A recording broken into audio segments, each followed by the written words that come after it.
Hi there YouTube, this is the Magnus bringing you another Total War Warhammer online ladder battle. Today my opponent chose the vampire counts and I decided to bring a new Bretonnia army I've been working on. It includes a lot, as in 10 of the spearmen, 4 peasant bowmen, 2 grail knights, 2 paladins, a dam, and King Lewin Leoncoeur. What I like about the belt is I get to have cavalry, I get to have missiles, and I get to have a ton of infantry. Because the more I've been looking at it, the pole arms, unless you're facing an army heavy, an armor heavy opponent, just don't seem to give you enough bang for your buck for the almost double price. Now my opponent brought a very unusual army. He brought a huge flying corps, I'm guessing to counter Bretonnia's flying corps. So he has the Devils of Schwarzhofen, he has a Terrorgeist, he has Vargeists, and he has the Strigoi Gold King on his Terrorgeist. So very powerful flying element. He also brought Blood Knights, which is also a very powerful unit. He brought 3 Grave Guard, and in front of them he has 2 zombies, and he also has a White King who's kind of leading up his infantry. So I laid my units out with 7 of my infantry in the front, 3 in reserve, my cavalry on the flanks, and the damsel tucked behind everything. Now I thought about going forward with my flying corps because that's what I'm used to doing, and then I saw his giant flying corps and I thought better of it. But I'm still going to keep an eye on his movements and see if he doesn't present me with an opportunity.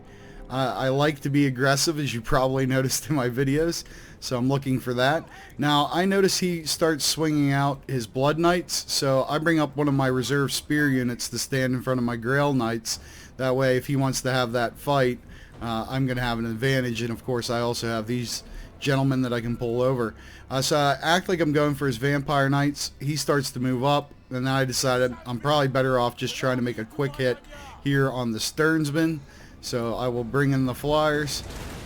They do a great job of wrecking them. And I'm thinking, you know, the zombies probably aren't going to be able to hold me on the ground, so I start pulling back because I do not want his flying corps to get me. At the same time, I advance my bowmen and my infantry. That way, see right here is the line where my bowmen can start to assist my flying corps. The king's a little slow getting out of there, and he's going to take a bit of a beating and a spirit leech there. But now he's within the range of my bowmen, so my bowmen are going to begin to fire on his flyers, which is generally quite powerful. I have the left side firing at them, and soon I'll have here we go. I have the right side facing around, and then I'm going to bring in my flyers. If he's willing to fight all of my archers and my flyers, let's have at it. The infantry, I just decide to hold still because the charge defense against all is too good to pass up on. He's going to start to notice he's losing flying units pretty quickly and start to pull back.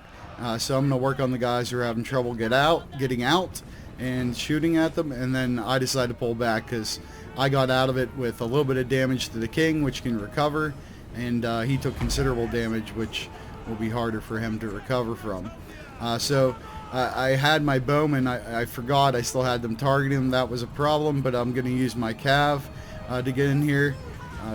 Gotta love the Grail Knights and their magical damage. Over here, my Grail Knights are fighting his Blood Knights, which is definitely in his favor, typically, but the fact that I have spearmen supporting them is going to be a big help.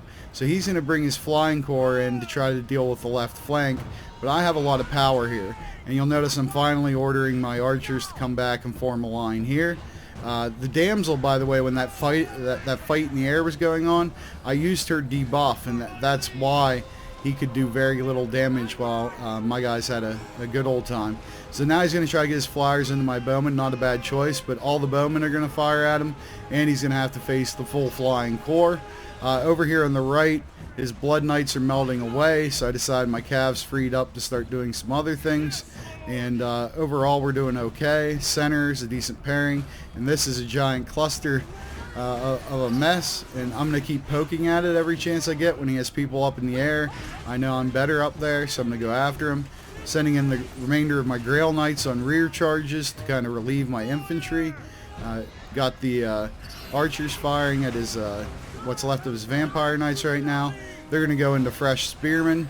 Sure, they're going to do some damage, but they're not going to be able to break that. I decided to cycle charge the Grail Knights to try to start to put in some work here. I also send in the Flying Corps to help out here, because it seems like this is where the fight's going to be. And you'll notice I also cast Curse of the Midnight Wind, which is going to greatly reduce the effectiveness of his men, which should allow my spearmen to hang in there. You're going to see a little lightning action come down there. Again, trying to finish off those Blood Knights, and they are all but dead at this point. Over here, I routed most of his infantry except for these guys, so I'm ganging up on them. The damsel's coming over so she can cast more spells. And in here, I just have a bunch of spearmen in here working on like his Terrorgeist, because they're going to trade effectively with him. And the king is in here, and the paladins, and they're just putting in as much work as they can. Looks like I'm going to have one of my paladins work his way out for a bit there. And just overall, you see the power bar starting to go my way, and his stuff is just evaporating. There's just way too much going on. I decide to send the flying crew here to just finish this off, so I can literally commit everything on the field to his couple of power units. He tries to fly in with a Strigoi Gold King, but he just gets absolutely mauled with arrows, and then my Flying Corps, and he just breaks and disintegrates immediately.